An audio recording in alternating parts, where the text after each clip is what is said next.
शुरू करते हैं बिना कोई देरी किए। तो फेमा में डेफिनेशंस भी हैं और सेक्शन भी हैं। डेफिनेशन में आपको पता है सबसे इंपॉर्टेंट डेफिनेशन सबसे पहले कराऊंगा यार। सबसे इंपॉर्टेंट डेफिनेशन कौन सी है? सबसे इंपॉर्टेंट डेफिनेशन है पीआरआई की। सब कुछ पढ़ेंगे सब कुछ, लेकिन सबसे पहले पीआरआई, बिना कोई देरी किए। पीआरआई क्या बोलता है ये देखते हैं। कहता है क्या आपने पिछले साल 182 दिन से ऊपर इंडिया में रहे हैं? मोर देन 182 डेज रहे हैं क्या? हाँ सर रहे हैं ना, तो आप पीआरआई हैं। बहुत बढ़िया। क्या आप इंडिया बाहर घूमने गए हैं? हम तो गांव के बाहर नहीं गए, इंडिया के बाहर कहां जाएंगे? बहुत बढ़िया, तब भी आप पीआरआई हैं। लेकिन आप इंडिया से बाहर गए हैं। गए हैं सर, गए हैं। किन कारणों से गए हैं? 4 कारणों से। इन 4 कारणों से अगर आप इंडिया को छोड़ेंगे, इंडिया आपको छोड़ देगा। The day you will leave India, India will leave you. I am telling you. 4 कारणों से। पहला कारण है जॉब करने के लिए बाहर चले गए। बिजनेस और वोकेशन, वैकेशन नहीं है, वोकेशन है। भाई मैं चला रहा हूं, मैं जा रहा हूं लंदन बच्चा पार्टी, बाबा का ढाबा खोलूंगा उधर, एकदम बढ़िया। जैसे मैं गया 1 तारीख को, 2 तारीख को मैं बन गया पीआरओआई। पीआरओआई क्या बोलेंगे? Person resident outside India. इन 4 कारणों से अगर देश छोड़ेंगे तो क्या बन जाएंगे? PROI. Employment, vocation, any other purpose जहां स्टे अनसर्टेन पीरियड का है। बच्चों मेरे पास दुबई का गोल्डन वीजा है, एग्जांपल दे रहा हूं, ऐसे मेरे मतलब मजे मत लेने लग जाना गरीब आदमी के। दुबई का गोल्डन वीजा है, अब मैं दुबई जा रहा हूं, पड़ा हुआ हूं दुबई में ही, अल हबीबी, कब वापस आऊंगा पता नहीं है। कब वापस आऊंगा पता नहीं है, मतलब स्टे जो है वो अनसर्टेन पीरियड का है। आज मैं दुबई के लिए निकला, कल मैं पीआरओआई। क्या बात कर रहे हो ब्रो? यस। फेमा के अंदर 3 ही पॉइंट है, employment, business, stay for uncertain period. लेकिन बेटा एक पॉइंट एजुकेशन दिख रहा है आपको? एजुकेशन, आरबीआई सर्कुलर नंबर 45/2003, 45/2003, 45/2003 क्या बोलता है? बहुत लोग देश छोड़ के जाते हैं हायर स्टडीज के लिए। भैया हार्वर्ड गए पढ़ने के लिए, कुछ टाइम पढ़ाई, कुछ टाइम बर्गर में दुकान में काम कर रहे हैं। अगर आप हायर स्टडीज के लिए जाते हैं, आरबीआई कहता है आप भैया जॉब भी करते हो वहां पे, तो जिस दिन आप हायर स्टडीज के लिए जाओगे अगले दिन आप पीआरओआई बन जाओगे। 4 कारणों से देश छोड़ेंगे, देश आपको छोड़ देगा। The day you will leave India, India will leave you. पहला है बिजनेस वोकेशन, दूसरा है एम्प्लॉयमेंट, तीसरा है any other purpose, stay uncertain period, और चौथा है भैया एजुकेशन। ठीक है। किसी और कारण से गए, सर मैं तो गया था ग्रीस घूमने गया, आ गया, पीआरआई ही रहूंगा, पीआरआई ही रहूंगा। अच्छा एक बात बताओ, पिछले साल 182 दिन से ऊपर थे इंडिया में? No sir. डेविड वॉर्नर क्या बोलता है? डेविड वॉर्नर पिछले साल सिर्फ 100 दिन रहा है इंडिया में, सिर्फ 100 दिन।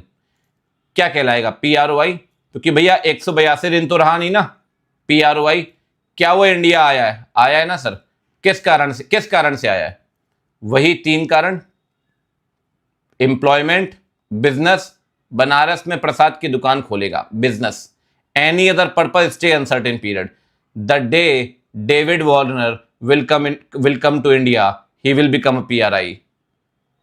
ध्यान रखना, देश छोड़ोगे 4 कारण से और देश में आओगे 3 कारण से। एजुकेशन के लिए अगर कोई इंडिया आता है, ऐसा नहीं कि नहीं आते, मजाक मत उड़ाओ देश का, आते हैं, बट इंडिया में इतना लेंदी सिलेबस है भाई कि जॉब करने का टाइम नहीं मिलता पार्ट टाइम। इसलिए हम बाहर जाएंगे 4 कारणों से तो हम पीआरओआई बन जाएंगे, और बाहर वाला आदमी 3 कारणों से इंडिया आएगा तो पीआरआई बनेगा। बाहर गए 4 कारणों से, बाहर वाला आया 3 कारणों से, 3 कारणों से। ठीक है बच्चों, चलिए अब आगे बढ़ते हैं। एक बात और, सर किसी और कारण से इंडिया आया, कह रहा है ताजमहल आया हूं, घूम के चला जाऊंगा। जेडी वैंस भी आया था अभी, भाई साहब मई के महीने में अपनी बीवी को ताजमहल, आगरा और जयपुर घुमा रहा है गर्मी में, बाद में बताएगी उसको। खैर कोई बात नहीं, पीआरओआई कोई दिक्कत नहीं है सर। 3 कारणों से तो भैया पीआरआई, अदरवाइज पीआरओआई। अच्छा एक बात बताओ, इंडिया आया ही नहीं। डोनाल्ड ट्रंप कह रहा है मैं तो आया ही नहीं इंडिया 3 साल से, पीआरओआई ही रहेगा, कोई दिक्कत नहीं। ठीक है भाई, बात आ रही समझ। सबसे पहली कंडीशन मोर देन 180 डेज, हाँ जी सर था, तो पीआरआई। बाहर गया 4 कारणों से, पीआरओआई। नहीं गया, पीआरआई।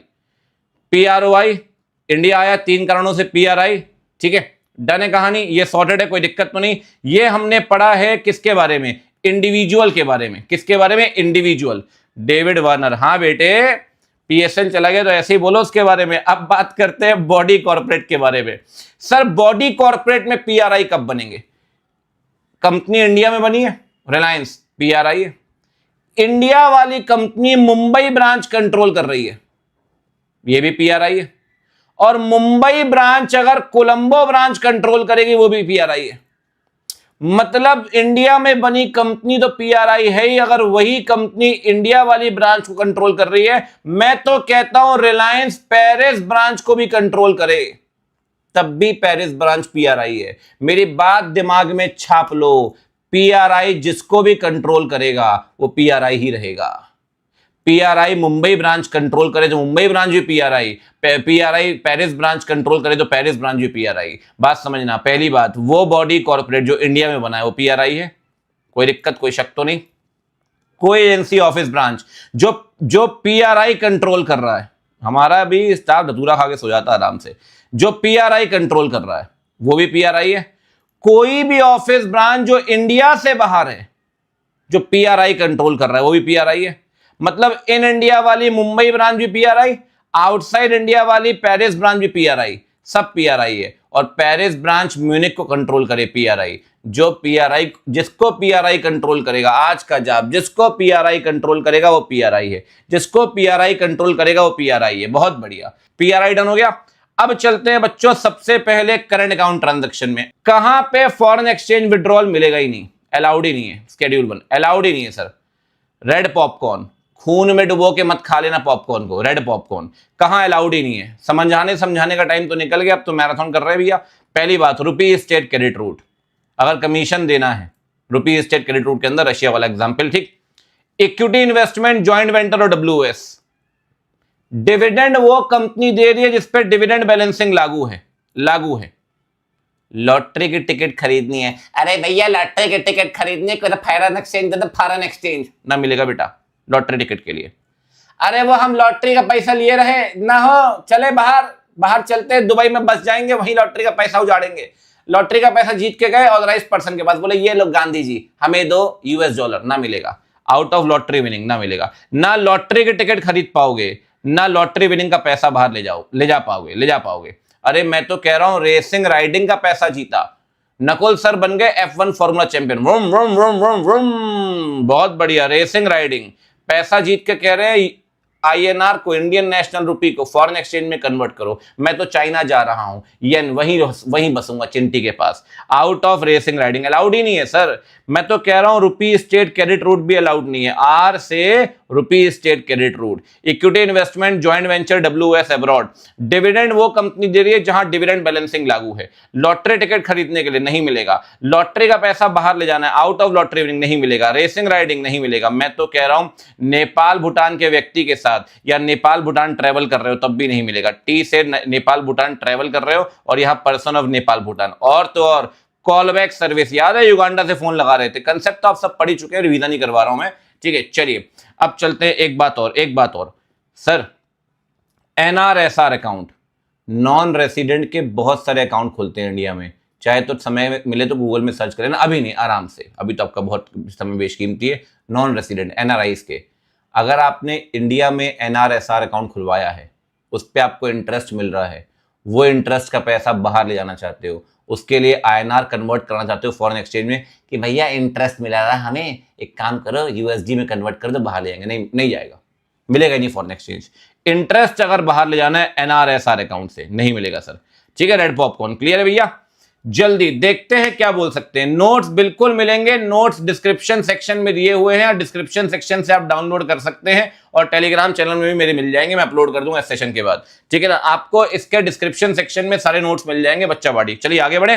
रेड पॉपकॉर्न हो गया भाई, rupee state credit route, equity investment, joint venture, WS, dividend by वो कंपनी जो डिविडेंड बैलेंसिंग लागू करती है, purchase of lottery tickets, out of lottery winning, Nepal Bhutan, callback service, racing riding. आगे बढ़े, चलो जी अब चलते हैं। ये प्रोहिबिटेड है, इसके लिए मिलेगा ही नहीं, फॉरेन एक्सचेंज अलाउड ही नहीं है, अलाउड ही नहीं है रेड पॉपकॉर्न, ठीक है। चलिए जल्दी पूछूं, बोलोगे? चलो भी पूछूंगा एक ही बार। ई से क्या था बताना जरा, बोलो ई से बोलो जरा, बोले ऐसा मत करो हमारे लिए। डी से क्या था? ई से था equity investment in joint venture और डब्ल्यूएस अब्रॉड। डी से था डिविडेंड बाय दैट कंपनी जहां पे डिविडेंड बैलेंसिंग एप्लीकेबल है। Call back service, Nepal Bhutan का व्यक्ति, out of lottery winning, out of racing riding, ठीक है ना। चलिए लॉटरी टिकट, आगे बढ़े सर। वहां पे जहां सीजी की अप्रूवल लगेगी, वाओ, सीजी की अप्रूवल लगेगी। सजेस्टेड आंसर में इंस्टीट्यूट इतना क्यूट है, जब क्वेश्चन पूछ रहा है एमटीपी आरटीपी में तो आंसर दे रहा है सीजी की अप्रूवल ले लो। लेकिन भैया आपको ना मिनिस्ट्री भी लिखनी है, मिनिस्ट्री के साथ डिपार्टमेंट भी लिखना है, ध्यान रखना, ठीक है ना, लिखना है, काम चोरी मत करना। कल्चरल टूर, सोनू निगम जा रहा है यूएसए परफॉर्म करने के लिए, बादशाह जा रहा है युगांडा रैप गाएगा।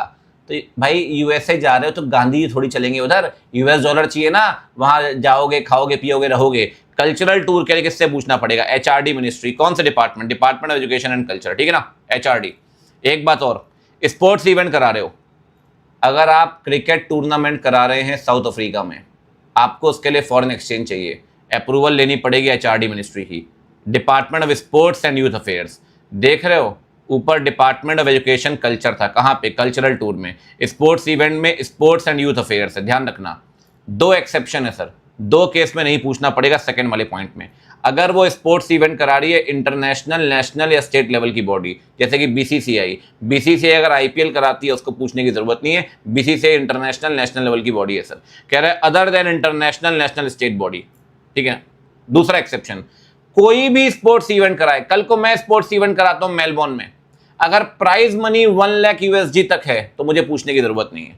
विड्रॉल 1 लाख से ऊपर जाएगा तो पूछना पड़ेगा, समझ रहे हो, दो एक्सेप्शन है। इंटरनेशनल नेशनल स्टेट लेवल की बॉडी कराएगी तो पूछना पड़ेगा, 1 लाख यूएसडी से ऊपर गया तो पूछना पड़ेगा। यो ब्रो, आगे चलते हैं sir. Advertisement in foreign print media, अभी दिल्ली में 400 बसें लॉन्च हुई है, देवी बसें, सुना होगा आपने। इन्होंने भाई साहब, जैसे वो पिछली सरकार भी करती थी, वॉल स्ट्रीट जर्नल में एडवर्टीजमेंट दे दिया, वॉशिंगटन पोस्ट में एडवर्टीजमेंट दे दिया। मान लो कि दिल्ली में 400 बसें लॉन्च हुई, भैया खर्चा हो गया 25,000 यूएसडी, खर्चा तो हो गया, वहां फ्री में तो निकलेगा नहीं न्यूज़पेपर में। कह रहा है advertisement in foreign print media, Washington Post, state government दे रही है या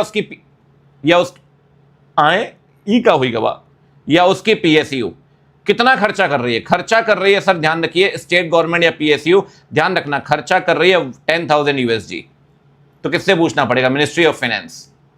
25,000 यूएसडी खर्च कर दिया वॉशिंगटन पोस्ट में।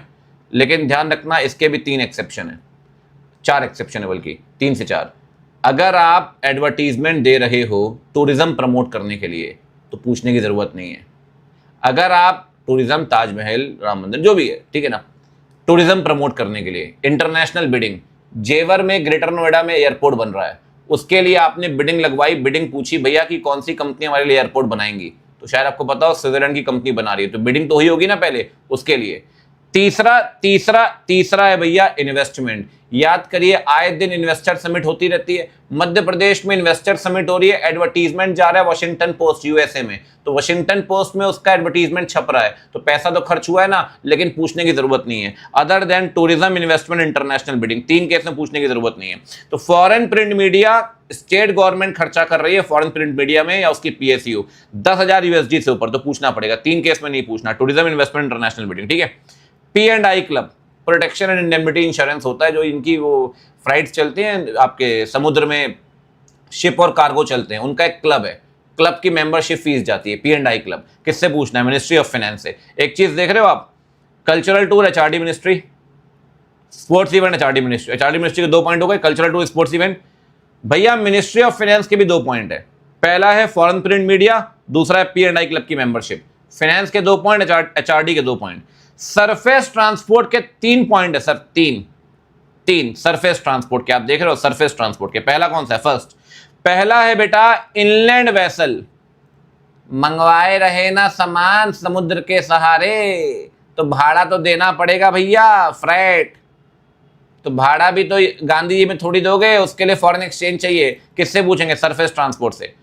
कंटेनर में लैपटॉप मंगवाए थे मलेशिया से, याद है कंटेनर आते हैं, लैपटॉप मंगवाए थे मलेशिया से, अब कंटेनर खाली नहीं कर पाए तो कंटेनर आपने अपने पास रोक लिया, तो कंटेनर के चार्जेस पे करने पड़ेंगे, container detention charges, rate prescribe, किससे पूछेंगे, सरफेस ट्रांसपोर्ट। समझ रहे हो, समुद्र पोर्ट वाले सारे पॉइंट किससे पूछना पड़ेगा, सरफेस ट्रांसपोर्ट, समुद्र वाले और ये सारे पॉइंट। और ओशियन ट्रांसपोर्ट से सामान इंपोर्ट कर रहे हो, गवर्नमेंट डिपार्टमेंट या पीएसयू। अब बोलोगे यार सर ये 5th पॉइंट और 7th पॉइंट में फर्क क्या है, बेटा 5th पॉइंट में फ्राइट पे कर रहे हो और 7 पॉइंट में सामान की पेमेंट कर रहे हो, समझ रहे हो। 5th में फ्राइट पे कर रहे हो, यहां पे सामान की पेमेंट कर रहे हो, और ये है कंटेनर डिटेंशन चार्जेस। 3 केस में सरफेस ट्रांसपोर्ट से पूछना है, और ऊपर वाले 2 केस में फाइनेंस से, P&I club, foreign print media, और ऊपर वाले में HRD मिनिस्ट्री से, स्पोर्ट्स इवेंट और कल्चरल टूर। और आखिरी पॉइंट ध्यान रखिए, आखिरी नहीं सेकंड लास्ट, ट्रांसपॉन्डर क्या होते हैं? टीवी चैनल चलते हैं सैटेलाइट के थ्रू, आजकल कोई देखता नहीं, बात अलग है, सब नेट से चल रहा है। टीवी चैनल को चलाने के लिए ट्रांसपॉन्डर की जरूरत पड़ती है किराए में। ट्रांसपॉन्डर को पेमेंट करोगे, यूएस का ट्रांसपॉन्डर है, पैसे आपसे लेगा आपका चैनल चलाने के लिए, टीवी चैनल, जी न्यूज, कोई भी चैनल है, तो किससे पूछना पड़ेगा? Information broadcasting communication and IT। एक ऐसा पॉइंट ट्रांसपॉन्डर वाला जहां 2 मिनिस्ट्रीज से पूछना है, इंफॉर्मेशन ब्रॉडकास्टिंग से भी और IT और कम्युनिकेशन से भी। और last point, multi modal transport operator. आपने मसाले भेजने हैं स्पेन, आपने ट्रांसपोर्टर को पकड़ा, आपने कहा कैसे भेजेगा? उसने कहा यहां से इस्तांबुल भेजूंगा फ्लाइट के थ्रू, और इस्तांबुल से स्पेन जाएंगे समुद्र के थ्रू। यहां से इस्तांबुल फ्लाइट, वहां से प्लेन, भैया क्या हो गया? भैया मल्टी मॉडल ट्रांसपोर्ट ऑपरेटर हो गया, फ्लाइट भी और शिप भी दोनों हो गए। मल्टी मॉडल ट्रांसपोर्ट ऑपरेटर को आप पेमेंट करोगे, आपका रोज का काम है। अगर मैं मसाले स्पेन भेजता हूं तो रोज मुझे मसाले हर महीने 3 4 6 बार भेजने पड़ेंगे, कभी डेनमार्क, स्वीडन। तो इसके लिए ना मिनिस्ट्री की अप्रूवल नहीं चाहिए, इसके लिए चाहिए रजिस्ट्रेशन सर्टिफिकेट। रजिस्ट्रेशन सर्टिफिकेट किससे चाहिए? डायरेक्टर जनरल ऑफ शिपिंग से। बात आ रही बच्चा बाड़ी समझ में, कोई दिक्कत तो नहीं? Multi modal transport operator registration certificate from director general of shipping. Yo bro, आग लगा देंगे, कोई दिक्कत नहीं है। जल्दी जल्दी बोलेंगे ब्रो सारे बच्चे, जल्दी जल्दी। कल्चरल टूर के लिए किससे पूछेंगे? जल्दी बोलो। Cultural tour, foreign print media में कितना USD खर्च करोगे, उससे ऊपर गया तो पूछना पड़ेगा कितने USD में फॉरेन प्रिंट मीडिया में। फ्राइट देना है इनलैंड वेसल का, कौन सी मिनिस्ट्री से पूछेंगे? जल्दी जल्दी बोलना है बेटे।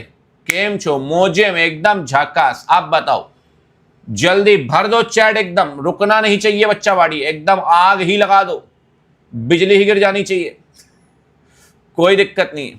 10,000 USD, सही बात। कंटेनर के लिए surface transport, freight vessel surface transport, import by ocean surface transport. Transponder के लिए information and broadcasting communication and IT। ये बताओ रजिस्ट्रेशन सर्टिफिकेट सिर्फ एक केस में लेते हैं, कौन से केस में? RC। लाला जी मल्टी मॉडल ट्रांसपोर्ट ऑपरेटर किससे लेंगे? RC तो याद है, डायरेक्टर जनरल ऑफ शिपिंग। ठीक है ब्रो, चलिए आगे बढ़े। ये हो गया बेटा CG की अप्रूवल, ये हो गए बेटे prohibited transaction, prohibited done, CG की अप्रूवल डन। अब चलते हैं भैया RBI से कब नहीं पूछना और कब पूछना है, कब नहीं पूछना और कब पूछना है RBI से। पहले RBI में बात करते हैं इंडिविजुअल की, हमारे जैसे लोग, फिर बात करेंगे बॉडी कॉर्पोरेट की। आइए इंडिविजुअल की, जिससे मैं पढ़ा रहा हूं ये डोमिनेटर है, कुछ लोगों को पता भी हो, कुछ लोगों के पास शायद होगा भी, ठीक है। हालांकि मैंने इसके नोट्स अपलोड कर दिए हैं, आपको मिल भी गए होंगे, ठीक है। चलिए आगे बढ़ते हैं बेटा। इंडिविजुअल के लिए स्टैंडर्ड लिमिट है 2.5 लाख USD। मौज लो मौज, पूरे पॉइंट मिलाकर नहीं, ईच पॉइंट 2.5 लाख USD। मतलब प्राइवेट विजिट समझ गए ना। अब तुम जा रहे हो भैया नहीं, क्या बोल रहा था मैं, US घूमने घामने, UK यूरोप घूमने घामने, प्राइवेट विजिट। गिफ्ट डोनेशन दे रहे हैं। नकुल सर अपनी सहेली चिंटी को, चिंटी रहती है चाइना में, उसे LV का बैग दे रहे हैं, Louis Vuitton. 2.5 lakh USD each point. फूंक दो पैसा, लैम्बोर्गिनी दो, आग लगा दो, मैं तो कह रहा हूं। Maintenance of close relative abroad. Mister छीछी चाइना का व्यक्ति है, इंडिया में रहता है, उसका पूरा परिवार चाइना में है, पैसा भेजेगा चाइना, भेजो ना, किसने मना किया? 2.5 लाख USD हर पॉइंट के लिए, 2.5 लाख USD, बढ़िया पॉइंट है यार। जॉब के लिए बाहर जा रहे हो, अब जाते ही जॉब तो मिलेगी नहीं, या मिल भी गई पहले से ही तो फ्लैट लोगे, खाओगे पियोगे, मौज मस्ती करोगे, जो भी करोगे वो आपके अपना शौक वाली बात है। बट एम्प्लॉयमेंट के लिए जाओगे 2.5 लाख USD। बिजनेस पर्पस के लिए जाओगे irrespective of number of visit. Dubai जा रहे हो, वहां प्रोजेक्ट चल रहा है रियल एस्टेट के, ये और वो, बिजनेस पर्पस, कितनी बार भी जाओ, पर फाइनेंशियल ईयर, ध्यान रखना, पर financial year 2.5 lakh USD। Private visit पर फाइनेंशियल ईयर 2.5 लाख USD। ये बढ़िया है सर, बहुत बढ़िया। अटेंडेंट, एक बात समझिए, मेडिकल अटेंडेंट के साथ आप जा रहे हो, युवराज सिंह को कैंसर हुआ, वो गया, युवराज सिंह की बात अभी नहीं कर रहा हूं, उसके साथ उसके पिताजी गए, भगवान बचाए ऐसे तो आदमी से, उसके पिताजी गए, वो अटेंडेंट हैं, उनके लिए भी 2.5 लाख यूएसडी। अब भैया कब तक हॉस्पिटल में पड़े रहेंगे, फ्लैट लेंगे, खाएंगे पिएंगे, मौज मस्ती करेंगे, यूएस में कोई दिक्कत नहीं है। अब यहां पे आप समझिए हर जगह 2.5 lakh USD, private visit, gift donation, maintenance of close relative, employment, business purpose respective of number of visit, attendant for patient. ठीक है भाई, बहुत बढ़िया। अब मेरी बात सुनिए, स्टडीज अब्रॉड पढ़ने जा रहे हो, सही बात है, यहां तो कॉलेज बंदी हो गए जैसे, स्टडीज अब्रॉड, ठीक है भैया, 2.5 लाख यूएसडी और fees prescribe by educational institute whichever is higher. समझ रहे हो, अगर हार्वर्ड कह रहा है 5 लाख यूएसडी लगेंगे तो 5 लाख यूएसडी तक पूछने की जरूरत नहीं है, मतलब 2.5 लाख की स्टैंडर्ड लिमिट तो है, हायर लिमिट जो वो बताएगा एजुकेशनल इंस्टीट्यूट। सेम कहानी मेडिकल ट्रीटमेंट के लिए, समझ रहे हो, मेडिकल ट्रीटमेंट के लिए युवराज सिंह बॉस्टन गया कैंसर ठीक कराने के लिए, तो भैया कैंसर के डॉक्टर ने, हॉस्पिटल ने बोला कि 8 लाख यूएसडी लगेंगे, सही में कुछ 8 करोड़ के आसपास खर्च हुए थे, ऐसा कहीं पढ़ा था मैंने, 8 लाख यूएसडी, 8 लाख यूएसडी और 2.5 lakh whichever is higher. तो बढ़िया पॉइंट है यार, इस पूरे पॉइंट में आप देख रहे हो मौज मस्ती बाहर है, कोई दिक्कत नहीं है, 2.5 lakh USD, 2.5 lakh USD, 2.5 lakh USD, बस ध्यान रखना पढ़ने के लिए बाहर गए तो 2.5 लाख और fees prescribe by educational institution whichever is higher, और मेडिकल ट्रीटमेंट के लिए बाहर गए 2.5 लाख और estimate by hospital whichever is higher. समझ रहे हो, बस एक बात ध्यान रखना, अगर मेडिकल ट्रीटमेंट 2.5 लाख से ऊपर जा रहा है तो एस्टिमेट लेना पड़ेगा, या तो इंडिया के डॉक्टर से या बाहर वाले डॉक्टर से, ऑथराइज्ड पर्सन को जमा करना पड़ेगा। सर आपको एस्टिमेट लेके जमा करना पड़ेगा अगर 2.5 लाख से ऊपर है। जैसे आप देखो, एस्टिमेट दिया हॉस्पिटल ने कितना, 8 लाख यूएसडी का, आपको 8 लाख यूएसडी का एस्टिमेट जमा करना पड़ेगा। अस्पताल से बनवा लो, चाहे बाहर से फैक्स करवा लो, यूएस से या फिर इंडिया वाले हॉस्पिटल से मोटा मोटी एस्टिमेट बना के सबमिट कर लो। ठीक है, इमिग्रेशन समझ रहे हो, आजकल सब इंडिया से बाहर शिफ्ट हो रहे हैं। मान लो कल को मैं पोर्तुगल चला गया, पोर्तुगल वाले कह रहे हैं भैया 5 लाख यूरो, चलो मैं मानने के लिए 5 लाख यूएसडी, पता आपको 2.5 लाख यूएसडी तक बढ़ गया है, 5 लाख यूएसडी में आपको पोर्तुगल की, 5 लाख में माल्टा की रेसिडेंसी मिल जाएगी भैया, पासपोर्ट मिल जाएगा, 145 150 कंट्री में वीजा फ्री घूमो आप। अब मैं जा रहा हूं भैया पोर्तुगल, शिफ्ट हो रहा हूं, इमिग्रेशन 2.5 लाख और amount stated by the country of immigration, कितना बोल रहा है Portugal, 5 lakh whichever is higher. मैं तो कह रहा हूं हर जगह 2.5 लाख है, पढ़ाई, इलाज और बसावट, शिफ्ट हो रहे हो, शिफ्टिंग, ठीक है ना, पढ़ाई इलाज 2.5 लाख तो है ही, higher amount as may be prescribed, मतलब any amount prescribe whichever is higher, higher. बात आ रही समझ, चलो फोड़ा फाड़ी मचा दो 2.5 लाख यूएसडी। अब चले भैया बॉडी कॉर्पोरेट में, इसमें ना एक मिसप्रिंट हो गया था पिछली बार आपके अदर लॉ मैराथन में, शायद आपने देखा भी होगा, एनालाइज होगा बॉडी कॉर्पोरेट में। भैया एक बात बताओ, डीएलएफ नाम तो सुना होगा, कैमिलिया और पता नहीं क्या क्या 70 करोड़ के फ्लैट बिक रहे हैं, बताओ, ऐसे देख के लग रहा है कितनी गरीबी हो गई है जीवन में, ऐसी गरीबी भगवान किसी को ना दे, बड़ी बुरी हालत है बेटे। चलिए अब मेरी बात सुनिएगा,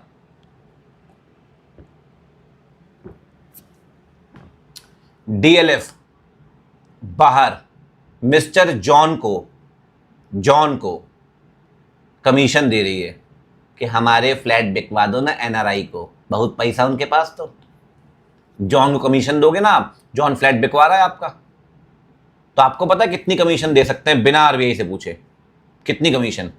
अरे ये क्या हो गया, जॉन्डिस क्यों हो गया इसको, मेरे नोट्स को, अरे पीलिया हो गया मेरे नोट्स को, देखो ये छाप लो दिमाग में, एक ऐसा पॉइंट जो फेमा में आपको परेशान करेगा, मैं बोल रहा हूं सब कुछ याद रहेगा, सिर्फ ये वाला पॉइंट ध्यान रखना, यही परेशान करता है, मैं फिर बोल रहा हूं आपको, 5% ऑफ इनवर्ड रेमिटेंस और 25,000 USD whichever is higher, पिछली बार क्वेश्चन भी आया था यहां से। Commission to agent for sale of flat, जितना पैसा फ्लैट बेच के आया होगा, इनवर्ड रेमिटेंस आया होगा, फ्लैट कितने में बिक रहा है उतना नहीं, जितना आया होगा, मान लो फ्लैट की 40% कीमत ही आपको मिली अभी तक, 40%, तो 40% का 5% निकालेंगे, समझ रहे हो ना, 5% ऑफ इनवर्ड रेमिटेंस और 25,000 USD whichever is higher, ये किसके लिए, commission to agent for flat. Consultancy ना दिमाग में छाप लो, real estate 1 crore USD, other 10 lakh USD, मेरे साथ बोलो, कंसल्टेंसी का पैसा दे रहे हो, real estate 1 crore USD, infrastructure, other 10 lakh USD, real estate 1 crore USD, 10 lakh USD. बस यूएस वाले हमारी अगर ये सुन लेंगे तो मर जाएंगे, क्योंकि कभी भी यूएस डॉलर लाख करोड़ में नहीं होता, वो अपने समझने के लिए याद करते हैं 2.5 लाख यूएसजी, 1 करोड़ यूएसजी, वहां मिलियन और बिलियन चलता है, 1000 चलता है। बट हम तो हमें याद रखने के लिए क्या दिक्कत है कि भैया पहले वाले में 25,000 यूएसजी और 5% inward remittance whichever is higher, दूसरे वाले में इंफ्रा के लिए 1 करोड़, अदर के लिए भैया 10 लाख। ठीक है, अब चलते हैं डोनेशन में। डोनेशन में ऐसा लगता है जैसे पूरी जिंदगी ईएमआई भरते निकल जाएगी। ये देखो, इस उम्र में ये रो रहे हैं, हमारी उम्र में तो कुएं में कूद जाएंगे। आइए आगे बढ़ते।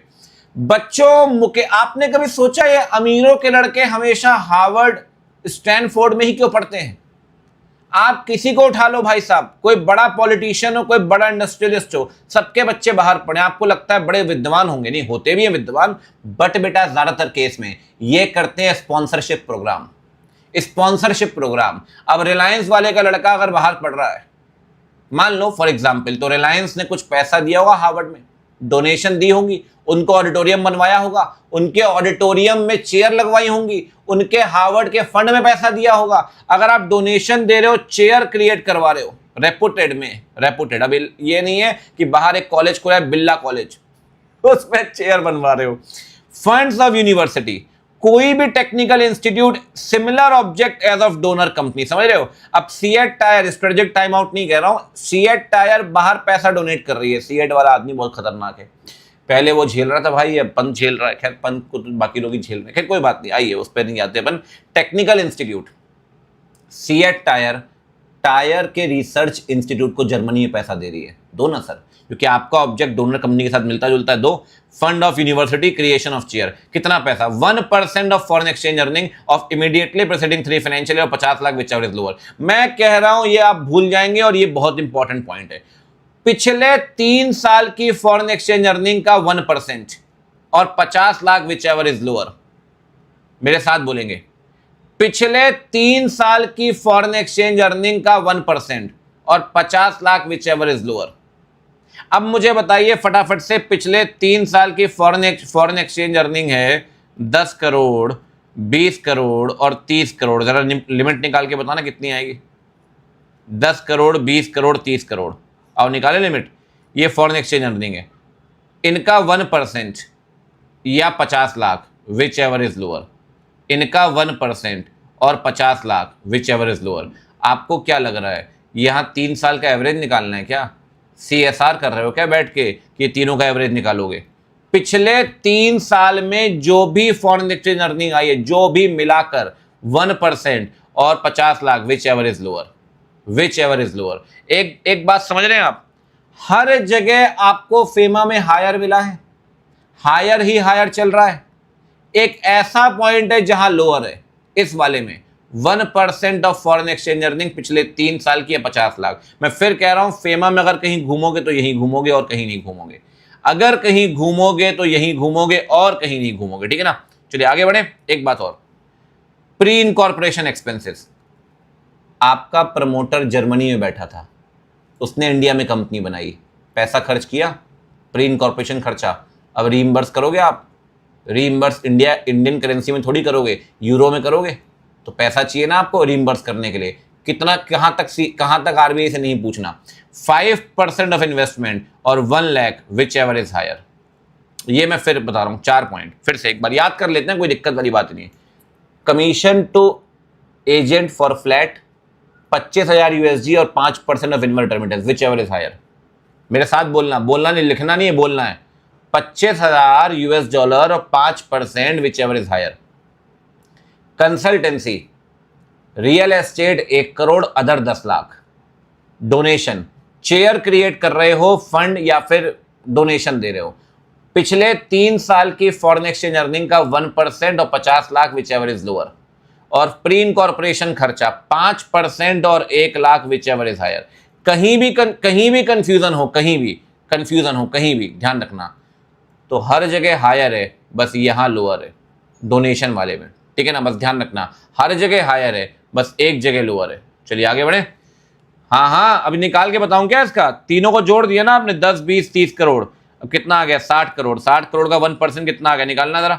60 करोड़ का 1%, ये IUSD में चल रहा है, 60 करोड़ का 1% आ गया 6 crore 60 lakh, 60 lakh 50 lakh, whichever is lower, कितना आएगा 50 लाख यूएसडी। ठीक, चलिए आगे बढ़े।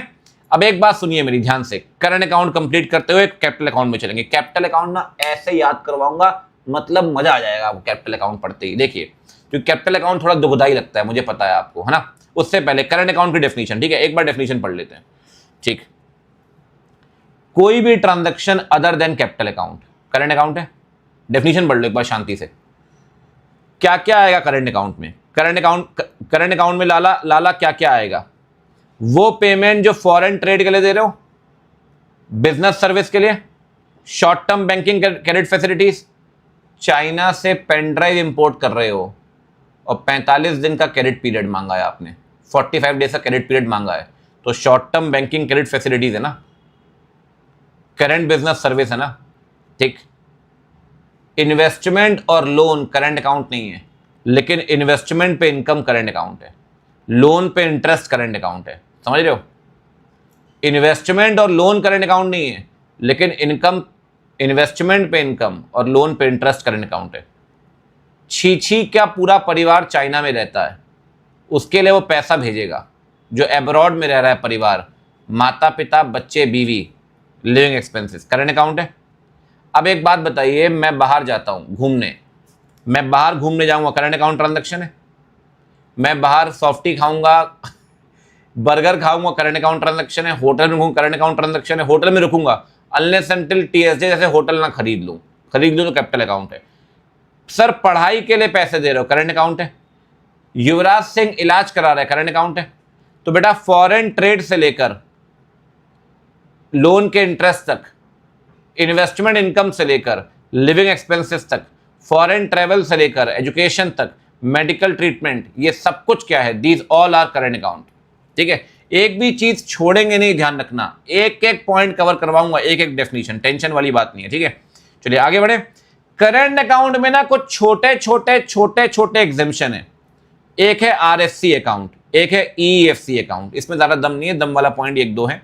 ईएफसी अकाउंट बस ध्यान रखना, अगर आरएससी अकाउंट से, रेसिडेंट फॉरेन करेंसी अकाउंट, और इन दोनों से पैसा खर्च करोगे, कोई भी किसी से भी नहीं पूछना, एग्जेम्पशन है।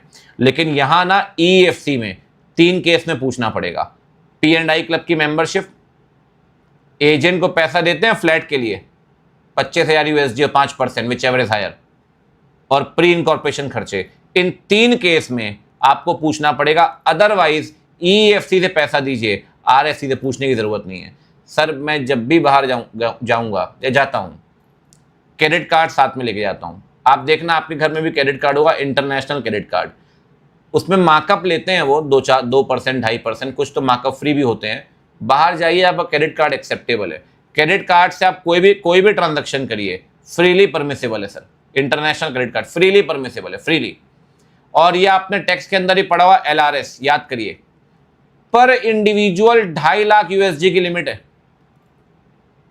अगर पर इंडिविजुअल परिवार में 4 लोग हैं ना, तो 10 लाख यूएसडी आ जाएगा बेटा। क्लबिंग अलाउड है परिवार के लोगों के लिए। मैं तो कह रहा हूं 4 लोग हैं, उसमें से एक माइनर है, माइनर की भी क्लबिंग अलाउड है।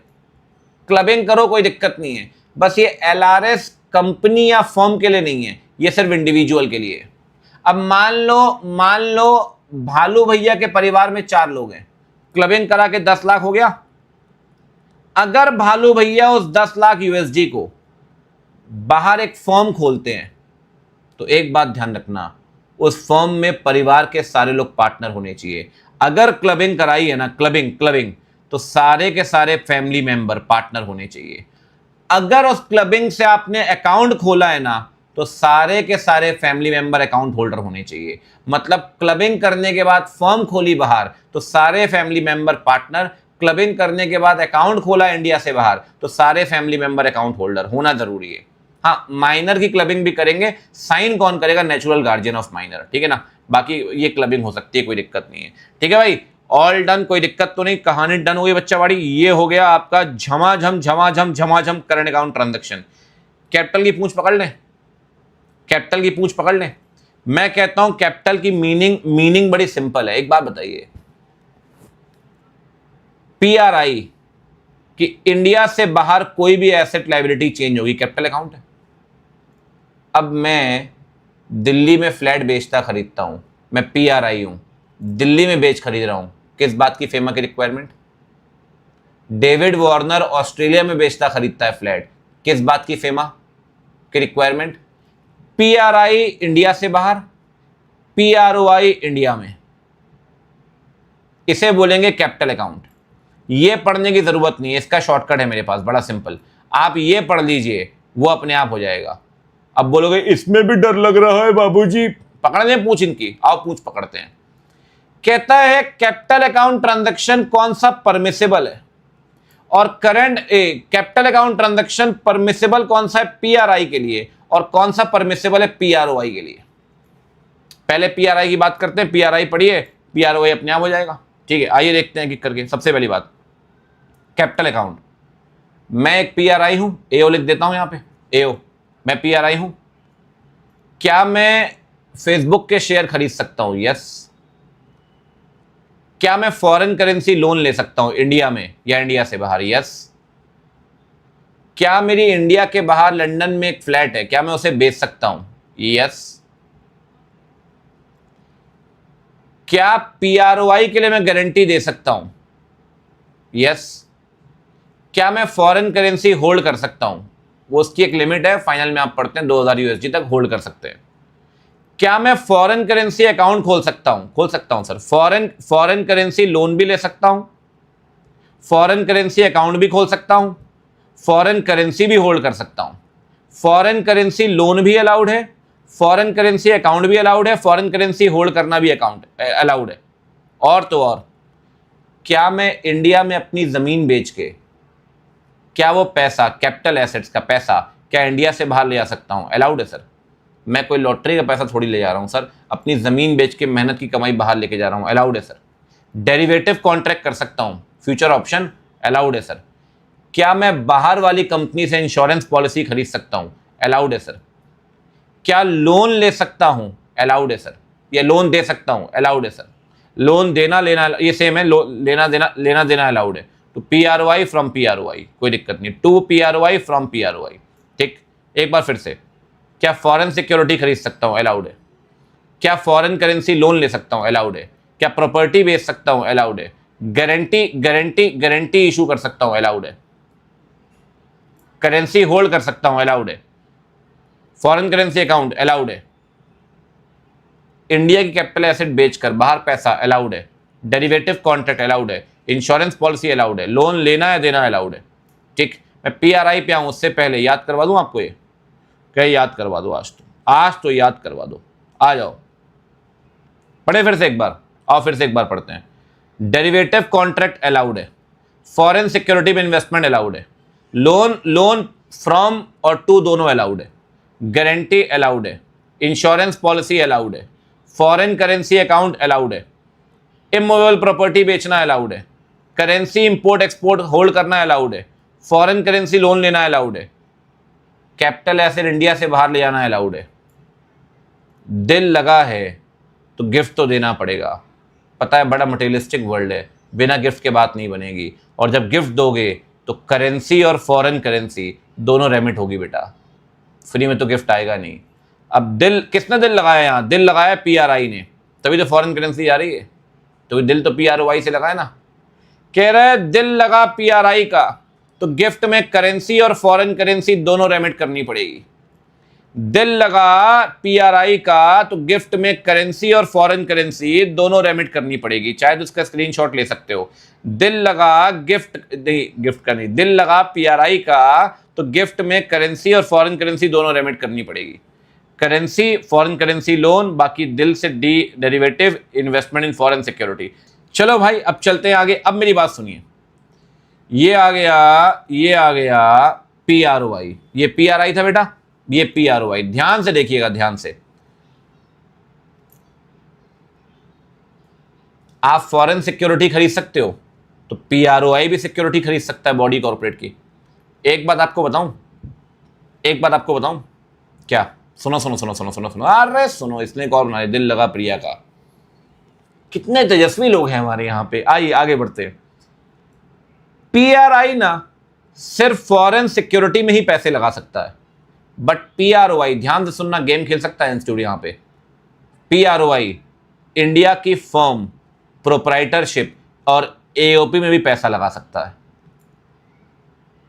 पीआरओआई, क्या हम बाहर वाली फर्म में पैसा लगा सकते हैं? पीआरआई नहीं, ये सिर्फ फॉरेन सिक्योरिटी। लेकिन ये फर्म, प्रोप्राइटरशिप, एओपी सब में पैसा लगा सकता है। एक बात और, पीआरआई अपनी प्रॉपर्टी बेच सकता है, इमूवेबल। पीआरआई, पीआरओआई में ना एक्विजिशन और ट्रांसफर दोनों है इन इंडिया। वहां इमूवेबल में सिर्फ ट्रांसफर था पीआरआई में, यहां पीआरओआई में एक्विजिशन भी है। वहां सिर्फ फॉरेन सिक्योरिटी था, यहां फर्म प्रोप्राइटरशिप भी है। बाकी पॉइंट सेम है, बाकी पॉइंट में दम नहीं है। Guarantee same, currency import export hold करना same, foreign currency account same, remittance of capital asset same, derivative contract same, deposit आ गया। एक दो हल्के हल्के हल्के हल्के हल्के हल्के फर्क है। क्या मैं फिर कह रहा हूं, पीआरआई बाहर की फर्म में पैसा नहीं लगा सकता, पीआरओआई इंडिया की फर्म में पैसा लगा सकता है। ठीक, यहां एक्विजिशन नहीं है, ट्रांसफर है, यहां एक्विजिशन ट्रांसफर दोनों है। बाकी लगभग पॉइंट सेम है। ठीक है, डन है। चलो भैया, ये हो गया आपका foreign capital account. Capital account में परमिसेबल तो पढ़ लिया आपने। अब चलें भैया, अब चलें प्रोहिबिटेड में। प्रोहिबिटेड पीआरओआई किसी ऐसी कंपनी में पैसा नहीं लगा सकता जो इनमें से कोई भी बिजनेस कर रही है। Very very important for this attempt, मैं फिर बोल रहा हूं, very very important for this attempt. PRI किसी भी ऐसी कंपनी में पैसा नहीं, पीआरओआई किसी भी ऐसी कंपनी में पैसा नहीं लगा सकता जो इसमें से कोई भी एक बिजनेस कर रही है। Nidhi, chit fund, real estate, agriculture, farm house, TDR. TDR याद है?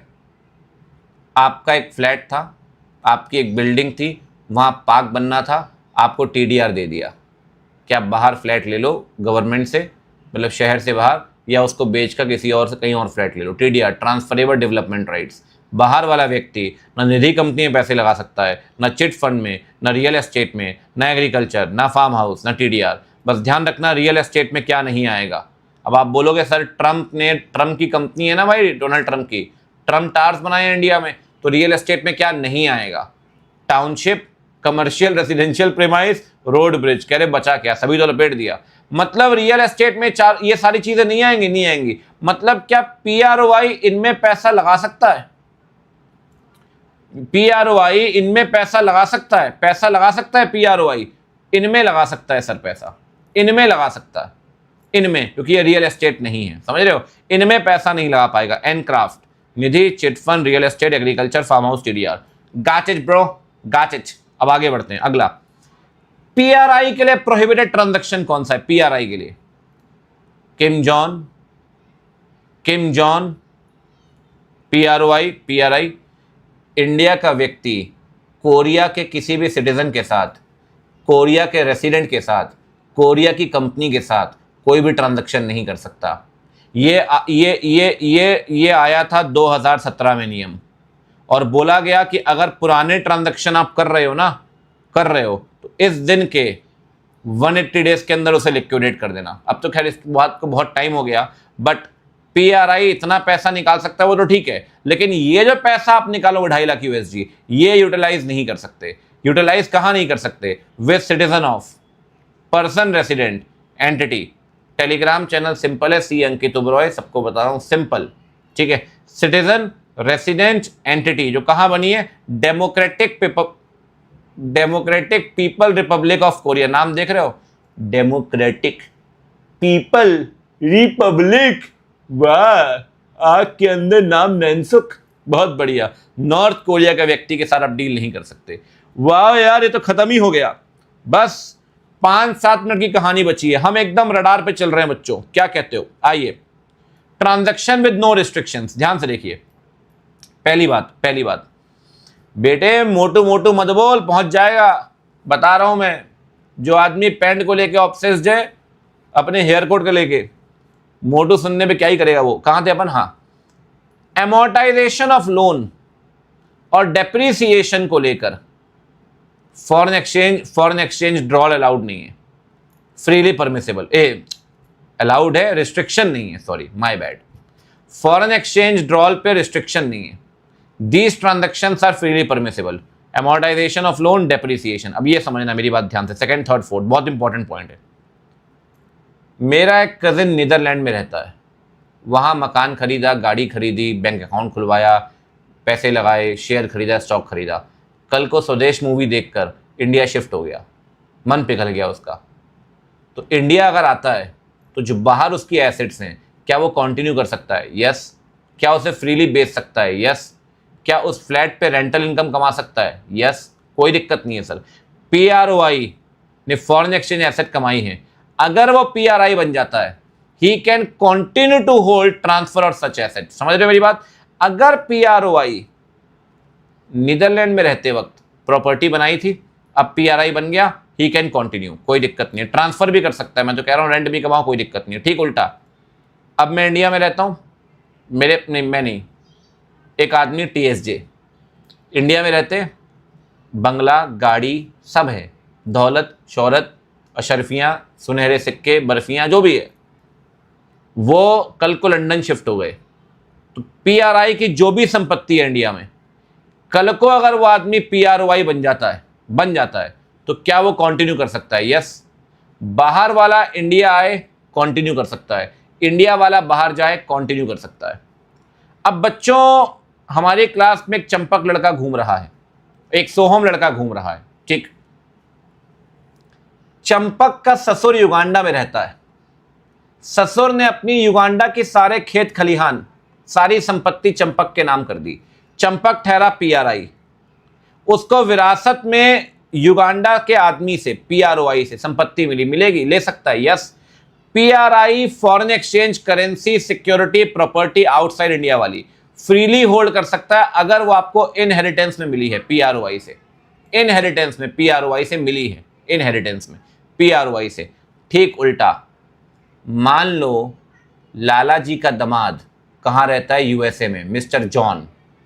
लाला जी ने इंडिया के सारे खेत खलिहान जॉन के नाम कर दिए, तो जॉन तो पीआरओआई है ना, तो क्या John Indian currency, Indian security, India वाली प्रॉपर्टी होल्ड कर सकता है? सर बिल्कुल होल्ड कर सकता है, अगर इनहेरिटेंस में आया है पीआरआई से। मेरी बात समझ रहे हो?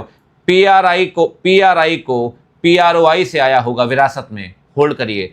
पीआरआई को पीआरओआई से आया होगा, होल्ड करिए। पीआरओआई को पीआरआई से आया है, होल्ड करिए। पीआरआई पीआरओआई बन जाएगा, होल्ड करिए। पीआरओआई पीआरआई बन जाएगा, होल्ड करिए, कोई दिक्कत नहीं है। आओ डेफिनेशन पढ़ लें। फॉरेन एक्सचेंज में फॉरेन करेंसी आएगी। फॉरेन करेंसी का मतलब क्या? जो इंडियन करेंसी नहीं है। एक बात सुनना ध्यान से, 5 मिनट लगेंगे। फॉरेन एक्सचेंज में फॉरेन करेंसी आएगी। एक बात बताओ, बड़ा हेड कौन सा है, फॉरेन करेंसी या foreign exchange? Foreign exchange. Foreign exchange में फॉरेन करेंसी भी आएगी, deposits payable in foreign currency भी आएंगे, ड्राफ्ट और ट्रैवलर चेक जो इंडियन करेंसी में बने लेकिन पेबल इन फॉरेन करेंसी, वो भी आएंगे।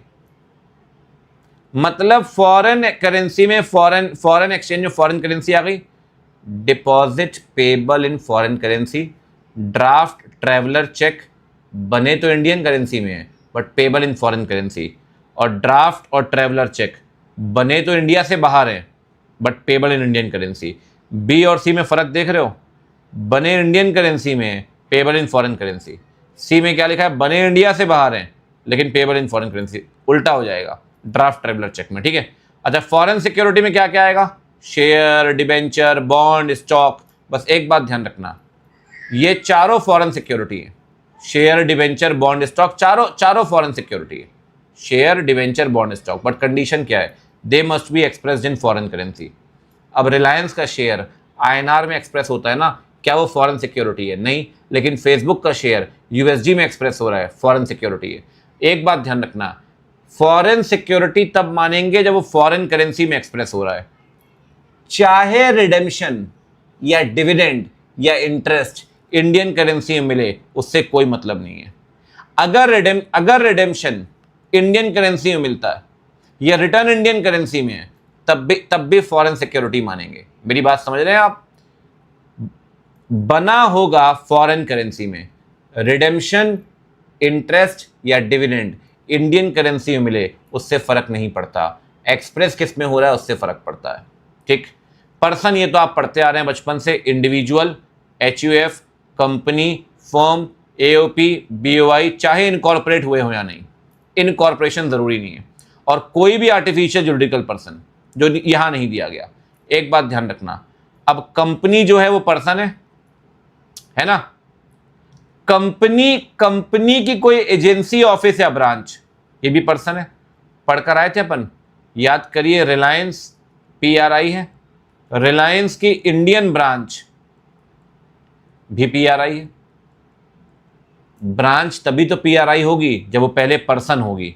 तो ध्यान रखना, इन 6 में से इनकी कोई भी ब्रांच, इनकी कोई भी ऑफिस, इनका कोई भी एजेंसी अगर ये पर्सन कंट्रोल कर रहे हैं तो वो भी पर्सन है। तो मतलब 6 के साथ साथ ये 7th पॉइंट है कि एनी एजेंसी, ऑफिस और branch controlled by any of this 6 is also a person. Import का मतलब क्या है? गुड्स या सर्विस को इंडिया लाना, इंपोर्ट सिंपल है। एक्सपोर्ट, गुड्स को लेकर जाना इंडिया से बाहर किसी जगह, इंडिया से बाहर किसी जगह गुड्स को लेकर जाना, इंडिया से बाहर किसी जगह लेकर जाना, या सर्विस को लेकर जाना इंडिया से बाहर किसी व्यक्ति के पास। गुड्स में place should be outside India और सर्विस में person should be outside India. समझ रहे हो? और ऑथराइज पर्सन तो आपको पता है, authorise dealer, money changer, offshore banking unit, या कोई भी पर्सन जो ऑथराइज सेक्शन 10 के अंदर।